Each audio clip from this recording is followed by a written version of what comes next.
projet de déstabilisation du Burkina Faso, déjouait depuis la Côte d'Ivoire, tout sur cette fâcheuse affaire tombée dans les filets de la police nationale ivoirienne. Plusieurs ressortissants burkinabés sont sous le coup d'une arrestation en Côte d'Ivoire depuis quelques jours, et pour cause. À l'origine de ces arrestations, la création d'un groupe dénommé La Voix du Faso sur les réseaux sociaux.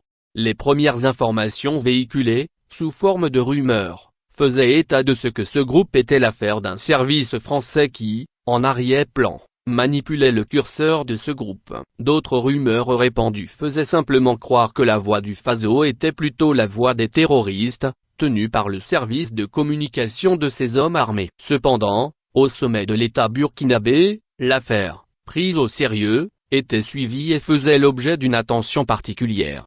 Ainsi, pendant plus d'un mois, entre un toc et propagande, La Voix du Faso faisait feu de tout bois et s'adonnait à cœur joie dans la manipulation de l'information, de façon triste et hantée, et ce jusqu'au jour où, sur la base de la plainte d'un homme d'affaires burkinabé diffamé sur ce média social via sa page, les services compétents de la police ivoirienne ont réussi à localiser puis à interpeller à Bouaké, au centre de la Côte d'Ivoire, le vendredi 16 juin 2023, l'administrateur principal des différents groupes sur les médias sociaux, dont La Voix du Faso. Il s'agit de Sidiki Aboubacar Sylla, de nationalité ivoirienne, ancien porte-parole de la jeunesse du parti de Guillaume Soro, ex-président de l'Assemblée nationale de Côte d'Ivoire. Selon des informations dignes de foi, 3 autres personnes ont également été arrêtées le vendredi 23 juin 2023, dont 2 à Abidjan. Il s'agit du nommé Vulkanini Konkomo, bien connu des fichiers de la police, qui est d'ailleurs activement recherché par les services de police burkinabé, et de Boulaye Draogo, tous 2 ressortissants du Burkina Faso. La 4e personne citée et impliquée dans le dossier, Boroma Porgo, essayait désespérément, quant à lui, de fuir de la Côte d'Ivoire par la route. Comble de malheur, elle a été cueillie à Kestiola, en République de Côte d'Ivoire. Au terme des premières auditions, il ressort donc de l'enquête préliminaire menée par la police ivoirienne que les 4 personnes arrêtées étaient en Côte d'Ivoire dans le but d'organiser un coup d'État contre le capitaine Ibrahim Traoré, le président de la transition burkinabé, pour le compte du colonel Zougrana, actuellement en prison à la maison d'arrêt et de correction des armées, Maka, à Ouagadougou,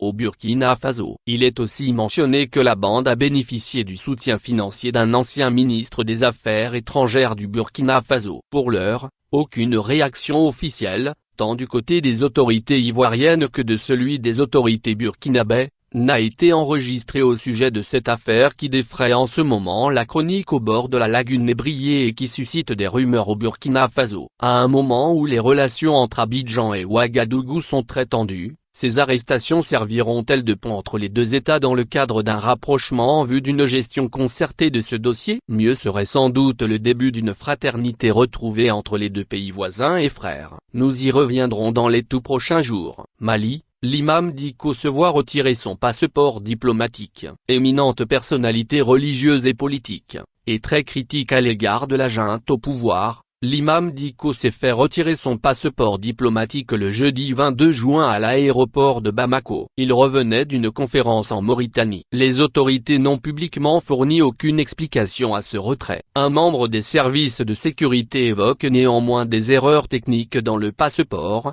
mais l'imam, très écouté au Mali, a pu rentrer chez lui. Cette situation survient 4 jours après un référendum sur une nouvelle constitution auquel l'imam s'est opposé frontalement et après une violente diatribe de sa part contre la junte. Rappelons que l'imam Dicko avait reçu ce passeport sous l'ancien président Ibrahim Boubacar Keïta, renversé par un groupe de colonels en août 2020. L'imam a été la figure tutélaire de mois de contestation qui ont précédé la destitution du président Keïta. Il a d'abord soutenu la junte avant d'en devenir un ardent détracteur. Baptême d'Abouchou National Buds. Appelé de Dieu ou peur de mourir à 33 ans, Abouchou National s'est fait baptiser par immersion cette semaine. L'humoriste et artiste ivoirien a même publié la vidéo de la cérémonie sur les réseaux sociaux, ce qui a déclenché une pluie de commentaires. C'est la vidéo qui défraie la chronique actuellement en Côte d'Ivoire et sur les réseaux sociaux, celle de l'humoriste web national se faisant baptiser par immersion d'eau. Sur la toile, chacun y va de son commentaire. Pour certains,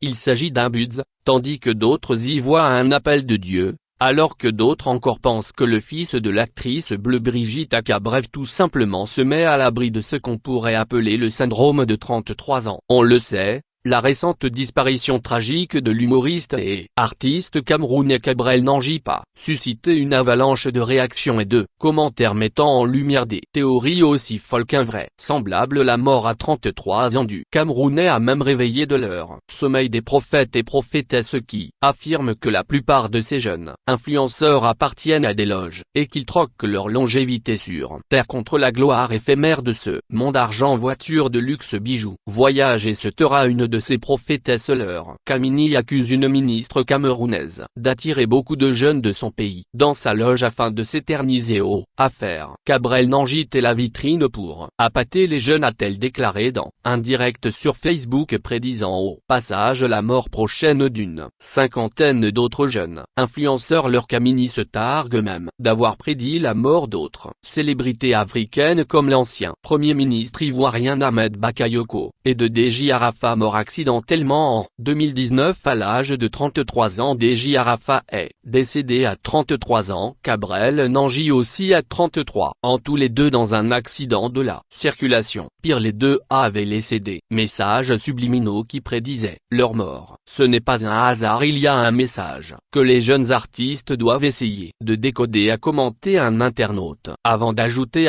un national aussi va avoir 33 ans en décembre prochain. Quelques jours après le décès tragique de Cabrel Nanjipa, avec son lot de commentaires sur internet, Apuchou national se fait baptiser. Il veut se réfugier en Jésus-Christ pour échapper à la mort, peut-on lire dans les commentaires sur la toile. On ne se moque pas de Dieu, car ce qu'Amora se met-il le moissonnera aussi des artistes camerounais comme Petit Pays ou Maman Catino ont fait ça. La suite, c'est que leur carrière a été détruite par ceux qu'ils ont cru pouvoir se moquer de Dieu. Mon frère à bout de chou, j'espère que tu ne vas pas faire la même chose, avertit un pasteur camerounais. À tous ces commentaires Norti, une influenceuse ivoirienne très appréciée sur la toile pour son sérieux et la qualité des sujets qu'elle aborde, répond: les voix de Dieu sont impénétrables. Si Dieu a parlé à Apuchou national, est-ce que vous le savez? À ceux qui accusent Apuchou de faire du buzz en publiant la vidéo de son baptême sur les réseaux sociaux, j'aimerais dire ceci: le gars est suivi par plusieurs jeunes en publiant qu'il a reçu Jésus. Vous n'imaginez pas le nombre d'âmes qu'il pourrait sauver pour le Seigneur.